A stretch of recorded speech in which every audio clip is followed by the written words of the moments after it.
This is a car buying tip that I wish more people knew. This tip will save you time and money on your next car purchase. You need to stop going to car dealerships to negotiate your car deal.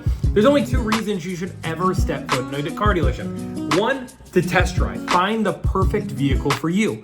And number two, and this one is a huge asterisk because you don't even have to do this most of the time, and that's to pick up and sign the paperwork. You can do a lot of that online over the phone. So then how do you negotiate your car deal? You should do it all over the phone and email. And a lot of people will tell you just do it via email, but we're in a car market right now, unfortunately, where salespeople have gotten lazier and lazier. So internet leads via email have slowed down. Trust me, I've seen it quite a bit. The best way to get faster results is to email and then call on those emails. You'll get faster and better results and have more competition going. So you might ask Tommy, well, why would you do this? Well, first off, you get to control the negotiations. When you step foot in a dealership and you negotiate with them, you're at their terms. You're sitting at the desk waiting for the salesperson to go back and forth. When you do this via phone and calling, you have all the powers. The salesperson is on their computer, waiting by the phone, waiting for you to call back. And I promise you, they're gonna bend over the pressure before you ever do because you hold the power, not them. Competition will always get you a better deal. When we're working in the car dealership and you send in an internet lead, we can automatically tell if you sent this lead to 10 dealerships or exclusively to us. And that is how we are going to negotiate with you over the phone. So we see you sent this over to 10 different dealerships. We know you're not gonna open our email if we don't give you a great price. So know if you email to multiple dealerships, this dealership knows that and they're gonna give you better pricing just to start. On top of that, if you keep negotiating, you'll get even a better deal because you are negotiating with multiple dealerships. Final tip and note, you can also use this over the phone to do your paperwork as well, so you have plenty of time to review it.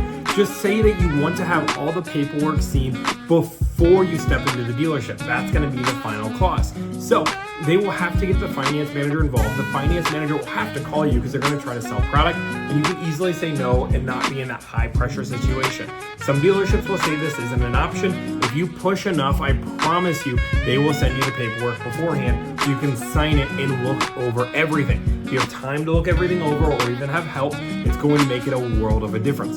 So ask to have all the paperwork sent to you before you walk into the dealership. Now, they are going to try to send you what they call a T-sheet. It's gonna be a general thing of numbers. You are asking for the official paperwork, purchase agreement, bank contract, everything you need to actually sign the deal. So make sure it's the official documents, not the BS dealership documents they're gonna try to send you. Anytime you can tip the scales towards you, it's always good in a car dealership.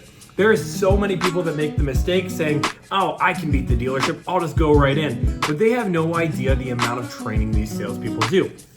Occasionally, you will get somebody that's very badly trained or very new, but a lot of the time, and you won't even know it, you are going to get somebody that's very good at their job. And those are the people that take advantage of you and you don't even know. It's like you facing a Magnus Carlsen in a game of chess. You need to change the game. Challenge Magnus Carlsen in checkers and you'll do a better job. And finally, don't be afraid to say no. I just recently negotiated an entire deal for my significant other, and when we got to the dealership to actually have the paperwork turned in, they tried to reverse everything on us. Instead of us going back and forth, we spent about 10 minutes in that dealership and decided this was not worth it and we weren't gonna support this business. We had everything in writing, we had a purchase agreement, but they still went back on their word. Don't be afraid to say no. Don't be afraid to walk out. You have other offers you can take. Even if it was a waste of time, I promise you, you don't want to support the businesses that are doing bad practice. If you guys want more content just like this and you want to learn how to buy a new car, don't be afraid to like, follow, and I want you to comment here. Comment what you want me to do a video on next. I promise I will do a video on every comment that is on this thread. Thank you guys. Keep shopping.